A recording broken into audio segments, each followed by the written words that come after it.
Sir আমার financial condition খুব খারাপ, পাড়ার লোকেরা সায়েন্স নিতে বারণ করছে, আমি সায়েন্সে অতটা ভালো নয়, স্লো লার্নার, আমি ডিমোটিভেট হয়ে যাচ্ছি, কি করব বুঝতে পারছি না। পূর্ণিমা, তোর যদি নিজের কনফিডেন্স থাকে, তুই যদি মনে করিস yes I can do it, তুই যদি মনে করিস যে আমি পারবো, চেষ্টা করলেই পারবো, আমার নিজের মধ্যে যে ফল্ট গুলো আছে সেগুলো আমি খুঁজে বের করব এবং আমি রেকটিফাই করব, আমি পারবো, তাহলেই তুই পারবি, তাহলে কারুর কথা শোনার দরকার নেই, সায়েন্স নেই। এবার যদি বলিস পারিবারিক কন্ডিশন খারাপ হলে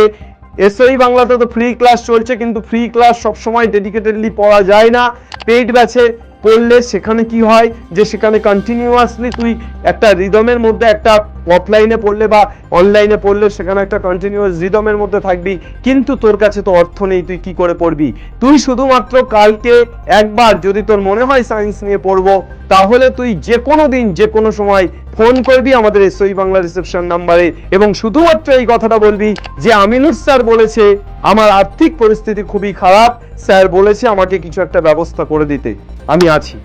আমি আছি বাংলার প্রত্যেকটি ছেলে মেয়ের পাশে আছি যাদের আর্থিক পরিস্থিতি